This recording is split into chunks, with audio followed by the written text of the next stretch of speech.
Assalamu alaikum rahmatullahi wa barakatuh. Peace be upon you and the mercy and blessings of Allah. Thank you for joining us this evening. It is both an honor and a privilege to stand before you and share a glimpse into the rich and resilient history of the Klondike neighborhood right here in Memphis, Tennessee. A history woven from the threads of struggle, perseverance, and extraordinary ingenuity. Named after the famed Alaskan gold rush of the late 1800s, Klondike symbolized the new frontier, not of minerals, but of opportunity. The neighborhood's developer envisioned the community as a gateway to prosperity for Black Memphians, a place where wealth, economic, cultural, and spiritual could be cultivated. Established in 1899 as one of the first exclusively Black neighborhoods in Memphis, Klondike represented so much more than just a collection of homes. It was the embodiment of hope, dignity, and the long-awaited promise that the American dream could finally be within reach. I lived in Klondike most of my life. It was a community where everything that you needed was there. And over a period of years, people started moving out of the community, and that left a lot of devastation. The oldest piece of history I could find began 69 years before the neighborhood was even founded. If you're not familiar with the Trail of Tears, take a walk with me. The Trail of Tears was the forced displacement of about 60,000 people of the 5 civilized tribes between 1830 and 1850, and the additional thousands of Native Americans and their Black slaves within that were ethnically cleansed by the U.S. government. What does this have to do with Midtown Mosque, you might ask?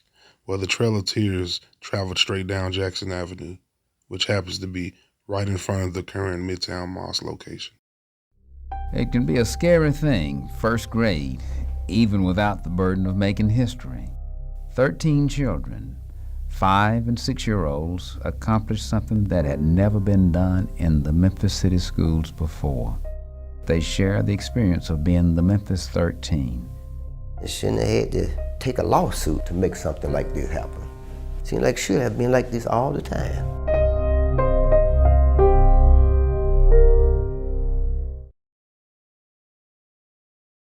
100 years ago today, Tom Lee rescued 32 people from the Mississippi River after their steamboat sank. Quincy Morris is the executive director of Klondike Smoky City CDC. She says Lee is still known 100 years later as a hero after saving over 30 people on May 8, 1925 from the Mississippi River.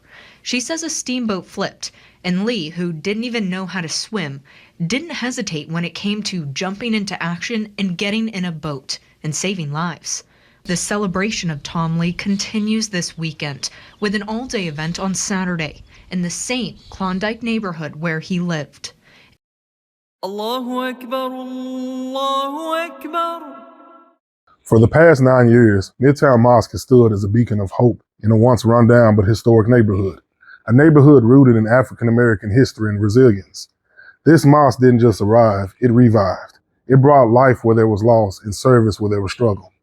Muslims from all walks of life have found a home here. From New Haven to Detroit, from Kyrgyzstan to Pakistan, side by side we pray, we serve, and we rebuild. United not by background, but by purpose. Through food drives, youth programs, and community care, the mosque has become more than a place of worship. It's a hub of healing. Just minutes from the medical district and Rhodes College, it welcomes students, professionals, and neighbors alike. Midtown Mosque proves that faith and action can restore more than buildings. It can restore neighborhoods, hearts, and hope. I wonder why you and me fight each other. Don't you see the similarities between us? Take a minute and see yourself in the mirror. You look like me, those eyes, lips, you can't deny. Have you thought about why we look the same? Why we feel the same? Don't tell me it's by chance. Oh, you're my brother, you're my sister. We're one big family. Oh, you're my brother, you're my sister, just one big family. It doesn't matter if you live far away from me. You feel, I feel, you bleed, I bleed, you cry and I cry. The Midtown Mosque community is a beautiful community of Muslims. Everyone's happy to be here and everyone has a smile on their face. The community has grown a lot over the years, faster than we expected. It has grown so fast, in fact, that sometimes people are turned around, having to pray on the porch or by the shoes.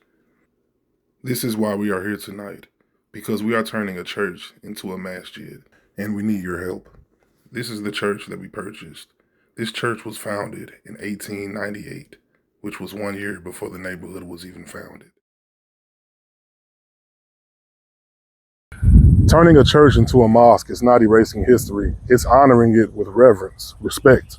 By preserving sacred ground as a place where God is still worshipped and community is still cherished. This transformation is not a loss, but a continuation. A space once filled with devotion now echoes with the new language of love, unity, and submission to the one creator. Ms. Shaw, thank you for joining us. So since the Muslim community, since the mosque is open, what changes have you seen? Well, y'all nice to the people out here. I ain't heard nobody had nothing against you or nothing. And y'all treat people like people supposed to treat.